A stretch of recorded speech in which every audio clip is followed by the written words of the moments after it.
Hello and welcome to my YouTube class child growth में आप लोगों का स्वागत है। आइए देखते हैं साइंस क्लास 8 आप लोगों का फ्रिक्शन का चैप्टर है। कुछ इंपॉर्टेंट क्वेश्चन मैं यहाँ पे आप लोगों को मेंशन करता हूँ क्वेश्चन आंसर, तो उसको देख लेते हैं। सबसे पहला क्वेश्चन है what is sliding force. Sliding force क्या होता है, चलिए उसको देख लेते हैं। Sliding friction force opposes the movement between two contact surfaces that slide against each other.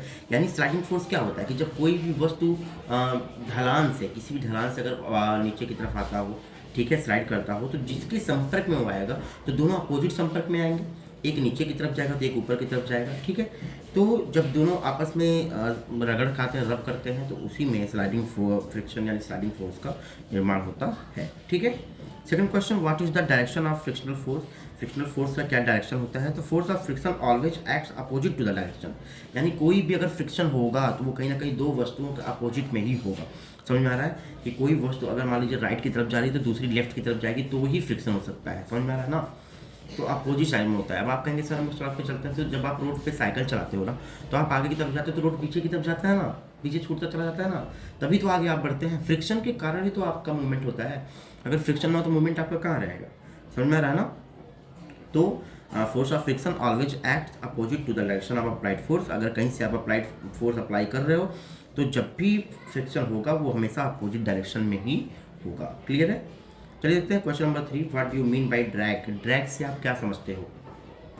A drag force is the resistance force caused by the motion of the body through a fluid such as water और air. यानी drag force ऐसा होता है कि resistance force caused by the motion of the body through a fluid such as water and और air.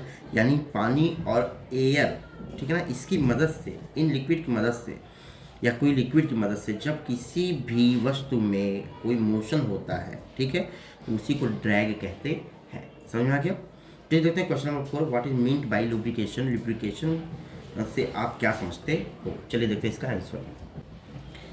Lubrication is the control of friction and wear by the introduction of a friction reducing film between moving surface in contact। यानी lubrication क्या करता है, कहीं ना कहीं friction को control करता है।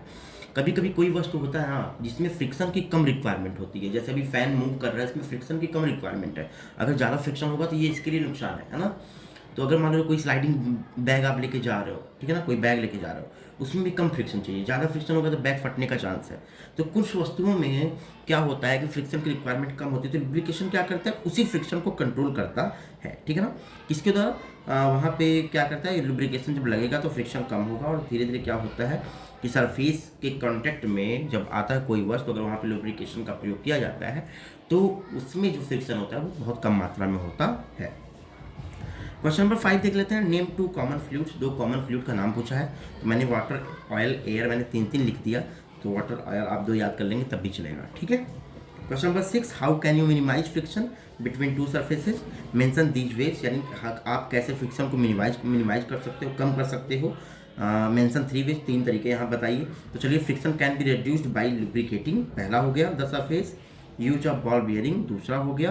और स्टीमिंग द बॉडी, तीसरा हो गया स्टीम लाइनिंग द बॉडी। यानी फ्रिक्शन को कम किया जा सकता है सरफेस पे लुब्रिकेशन करके, बॉल बियरिंग करके और स्टीमिंग द बॉडी, ठीक है ना, बॉडी को स्टीम करके, right. What are the causes of friction. Friction फैलने के क्या कारण, फ्रिक्शन के कारण क्या है, चलिए देख लेते हैं।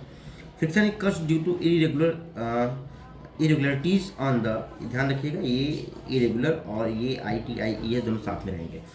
Irregularities on the two surfaces in contact, the smoothest surface have minute irregularities in them, and these irregularities of two surfaces interlock into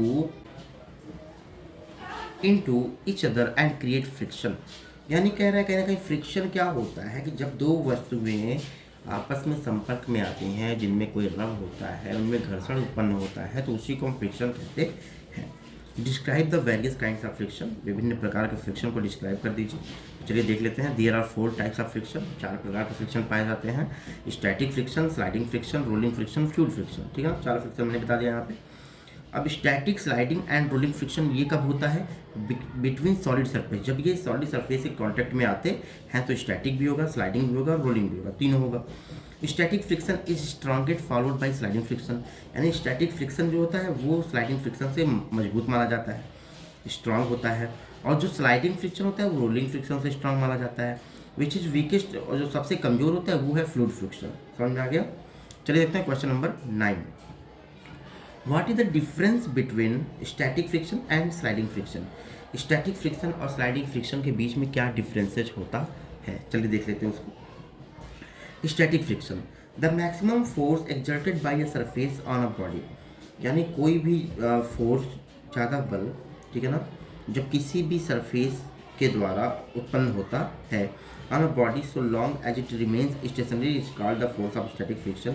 यानी कोई वस्तु अगर एक ही जगह पर स्थिर है, उसमें ज़्यादा बल अप्लाई किया जाएगा उसको क्या करने के लिए, मूव करने के लिए। तो कोई भी वस्तु जब एक ही जगह पर स्थिर होता है, जब उसको हम मूव कराते हैं तो उसमें कहीं ना कहीं स्टैटिक फ्रिक्शन लगता है। क्लियर सब लोगों का? चलिए देखते हैं फ्रिक्शन क्या है कि the minimum force required to keep the body moving over a surface such that it moves equal distance in equal intervals of time। यानी स्लाइडिंग फ्रिक्शन कहीं ना कहीं इसमें बहुत कम फोर्स की रिक्वायर्ड होती है किसी भी वस्तु को मूव कराने के लिए, सरफेस से हिलाने के लिए, ठीक है। और इस मतलब कि क्या होता है कि समय समय पर इसमें फोर्स का मतलब कि लगना चाहिए। Okay, equal distance in equal interval of time. यानी मैं कहूँ कि एक तरह समझिए कि इसमें स्टैटिक फ्रिक्शन की तुलना में कम फोर्स अप्लाई होता है। Question number 10, what is drag? Give two examples of a drag force. तो चलिए देखते हैं, drag is the force that opposes the motion of such a fluid filled body. Drag force constantly works throughout the opposing directions of flowing fluid. यानी कोई fluid जब बह रहा हो तो हमेशा ड्रैग उसके अपोजिट साइड में क्या करता है, वर्क करता है। समझ में आ गया?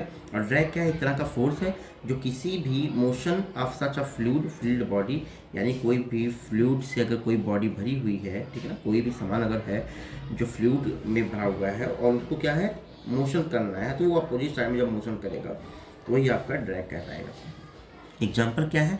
Drag on a ship moving in water. अगर वाटर में कोई शिप चल रहा है तो वो भी ड्रैग करके ही चलेगा।